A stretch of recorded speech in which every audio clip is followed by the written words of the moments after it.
Assalamualaikum everybody. Today I'll be showing you a $15 survival kit. To start off, you obviously need a knife to cut stuff, and if you in case there's someone trying to attack you or an animal, you're gonna need to defend yourself. So a knife is gonna be very handy. Now obviously it's a little dull at the tip, so you just run it through a file and make it sharp. It's costing $1. Now I'll go to the lighting solution. Just pretty simple stuff. Just a simple lighter and 4 boxes of matches. For one box is about 40 matches, so about 160 matches, I suppose. So this will last you a while. So in case your lighter fails, you got 160 matches to help you. And then you need some cord. This cost me $1 or $2. I think it's about $1.5 honestly. It's not very strong since it's yarn, but I couldn't get any like twine or anything. But this in a pinch, this will be very helpful to tie some things together. So generally very handy. Then you're gonna need some tape. Let's say you have a wound and you want to stop it. I recommend using this. And fun fact, in the Vietnam War, one of the main uses of duct tape was holding up wounds. Also, another useful use for it was fixing up helicopter blades that were shot up by the Viet Cong. So it's costing me $1 or $2, as I said earlier. $1 whetstone for sharpening your knife. Now this is garbage steel, and if you're gonna do and you have to, since you have to last like quite a while, maybe like 1 or 2 days, you're gonna need this knife is gonna dull fast. So I recommend you bring a whetstone. Now you can use sharpen with a rock, but where I live there's not much good river rock, so $1 whetstone will suffice. Now here comes to my food and drinks, as well as a little bit of medicine. Now I'll start off with this. Panadol is a very good general medicine. Now this is cold and flu. Now you could bring, now if you have a bad stomach, you could bring like those Panadol for, let's say, your stomach or whatnot. They're pretty cheap, $1 or $2. Now for food, I'm bringing Nature Valley Crunchy, as well as 5 packets of Indomie goreng, or fried noodles. Now I recommend this goreng since it tastes the best when it's dry, but you could have any other flavors. Now you can cook it if you want, but I think when you're trying to find rescue, you're not gonna exactly be cooking for too long. But I might be wrong. So, and then again, it still tastes good without boiling it and whatnot.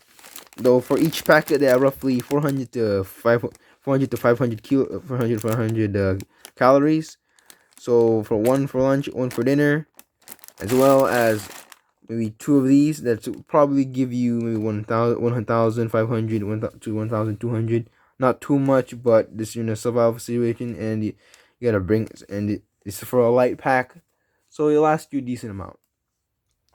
And then again, water is more important. Now going to the water, which is it is more important than food, honestly. You're gonna need some bleach and 3 big bottles of water. I recommend being big. Now you might be wondering, why are you bringing bleach? Well, the thing is, bleach can decontaminate water. Let's say you find some river somewhere, and the water is relatively clear, but relatively clear, but you don't know what germs or viruses are there.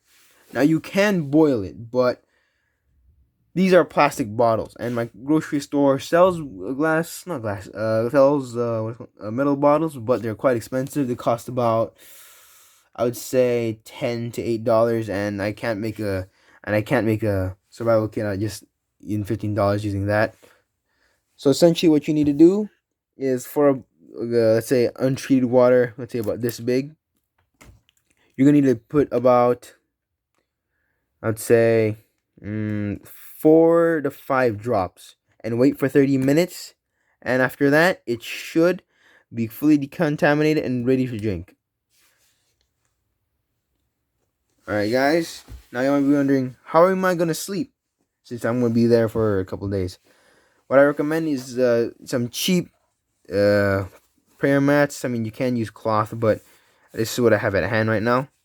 Now it's preferably you have a tarp, or like some tarp that you could hang over and stuff, but there's not much there. But that, but that's a bit I don't have any in the grocery store, so I decided to just rummage around my house, and I managed to find this. This is the same material you get from reusable bags, so it's really cheap. It cost me about less than probably cost you less than maybe $2, maybe even one. It's probably less than $1, honestly. And you could probably get this for free in some masjids if they might give you some plastic, but some of them are nice enough to give you this because they're just being charitable at a time. Now you might be wondering, how do I carry all of this stuff? Because you can't just bring it all in just your arms and stuff. You need to use your arms for other things. To do that, I recommend you grab a pretty big reusable bag. You can use a plastic bag, but they're usually a bit smaller and they're not as reliable. So what you need to do is, obviously I'm using a wooden dowel right now, but you might not have a wooden dowel. Actually, you most likely not have a wooden dowel with you. So you just use a branch you cut off with your knife, or you just broke it off. So what you do is you simply knot it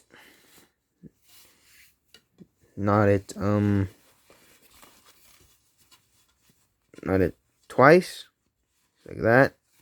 Oop. It's a little finicky.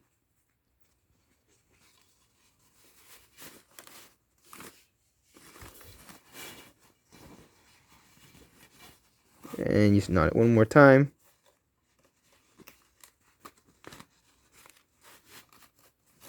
There you go. It's like that. You got yourself a little bag. It's not fully there. It's not fully there. It's not the most. It doesn't stick in place that much. I recommend you make a little groove with it with your knife. Now, to show you how it all fits in, I think I'd first put my food at the bottom so it doesn't all get crunched up. Then I'll put my water.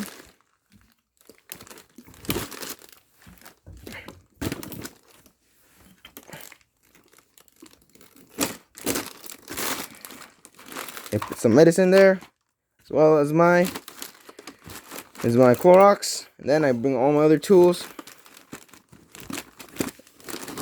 Oop. And my knife, as well as my lighting solution, and as well as my sajada. Like that. Quite big. All you gotta do now is put it over your hobo stick and just tighten it well. Tight, nice and well. Just like that, guys. You got yourselves a bag of very useful items you could bring in a survival situation. Walaikum salam, everyone. Take care.